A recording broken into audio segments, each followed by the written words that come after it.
Good afternoon students 8वीं class के हिंदी विषय में कल हमने छठा पाठ किया था, जो कि रामधारी सिंह दिनकर द्वारा लिखित एक कविता है भगवान के डाकिए। तो इसका सरलार्थ कल हमने पढ़ लिया था। आज आगे इसके प्रश्न करते हैं। पहला प्रश्न है, कवि ने पक्षी और बादल को भगवान के डाकिए क्यों बताया है? तो कवि ने पक्षी और बादल को भगवान के डाकिए इसलिए कहा है कि वे भगवान के संदेश को मनुष्य तक पहुंचाते हैं। पक्षी और बादल जो कि मानवता और सद्भावना का संदेश मनुष्य तक पहुंचाते हैं। मनुष्य ने भौगोलिक सीमाओं के आधार पर आपस में जो बंटवारा किया है, जो भौगोलिक सीमाएं निर्धारित की हैं, तो पक्षी और बादल इन सीमाओं के बंधनों को नहीं मानते। बादल एक देश से पानी लेकर दूसरे देश में बरसते हैं। पक्षी भी एक देश से दूसरे देश में स्वतंत्र रूप से आते जाते हैं। तो इसीलिए पक्षी और बादल जो कि मनुष्य को सद्भावना और एकता का संदेश देते हैं, इसीलिए कवि ने पक्षी और बादल को भगवान के डाकिए कहा है। अगला प्रश्न क्या है? पक्षी और बादल द्वारा लाई गई चिट्ठियों को कौन कौन पढ़ पाते हैं?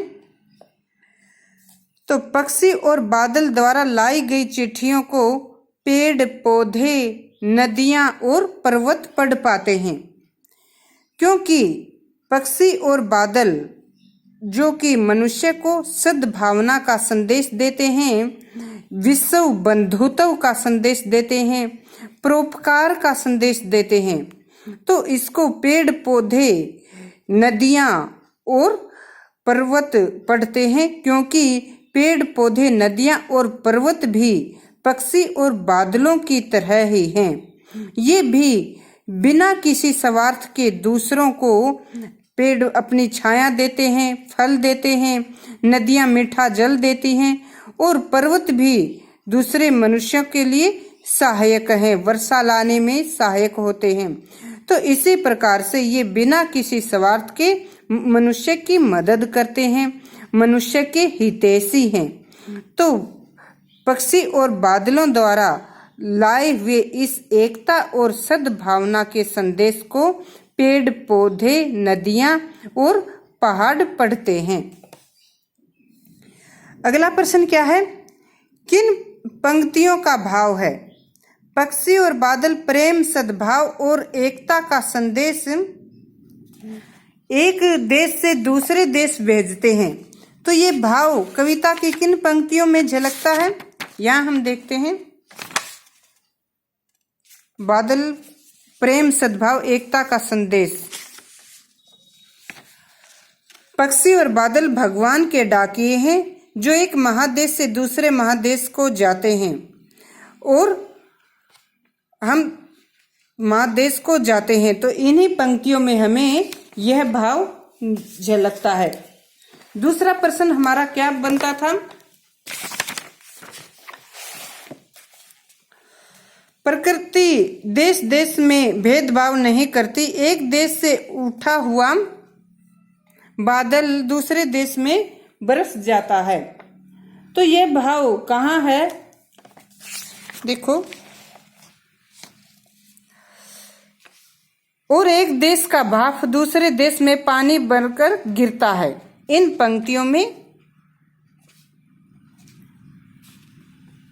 उस पंक्ति का भाव झलकता है। तो पहला क्या था? पहला जो था, पक्षी और बादल प्रेम, सद्भाव, एकता का संदेश एक देश से दूसरे देश को भेजते हैं।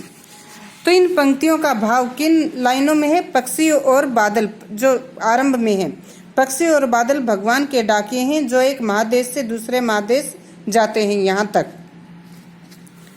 और दूसरी जो पंक्ति है उसका भाव है, और एक देश का भाप दूसरे देश में पानी बनकर गिरता है, यहाँ से यहाँ तक, लास्ट तक।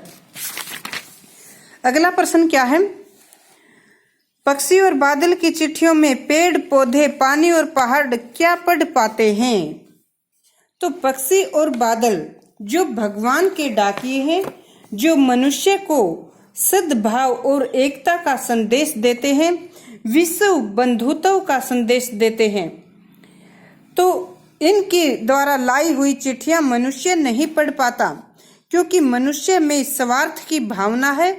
मनुष्य ने भौगोलिक सीमाएं बनाकर अपने पराये की भावना उत्पन्न की हुई है, जबकि पेड़ पौधे पानी और पहाड़ ये भी पक्षी और बादलों की तरह ही निस्वार्थ भाव से दूसरों की सेवा करते हैं, सद्भाव से दूसरों से प्रेम करते हैं। ये मनुष्य की तरह जातिगत और क्षेत्रीय आधार पर भेदभाव नहीं करते हैं। इसीलिए पक्षी और बादल की लाई हुई चिट्ठियों को पेड़ पौधे पानी और पहाड़ ही पढ़ पाते हैं। ठीक है, अगला प्रश्न है, एक देश की धरती दूसरे देश को सुगंध भेजती है, इस कथन का भाव स्पष्ट कीजिए। देखो, कवि कहते हैं कि एक देश से सुगंध दूसरे देश में हवा और पक्षियों की पंखों के माध्यम से पहुंचता है। तो इस सुगंध का क्या अभिप्राय है? प्रेम का संदेश। तो प्रकृति जो मनुष्य को प्रेम और सद्भावना का संदेश देती है। तो मनुष्य ने जो तेरे मेरे अपने पराये की भावना उत्पन्न कर रखी है, जो भौगोलिक सीमाओं के बंधन बना रखे हैं, प्रकृति उन्हीं सभी बंधनों से परे मनुष्य को मानवीय एकता का संदेश देती है। मानव में भेदभाव को समाप्त करके उसमें सद्भाव का गुण उसमें उत्पन्न करती है, और यही भाव इस पंक्तियों के माध्यम से झलकता है। एक देश की धरती दूसरे देश में सुगंध भेजती है। तो क्या भाव है कि एक देश से जो पक्षी हैं और बादल हैं, ये प्रेम और भाईचारे का संदेश दूसरे देश पहुंचाते हैं। तो ये हमारे इसके अभ्यास के प्रश्न हैं, जो आपको नोट भी करने हैं और याद भी करने हैं।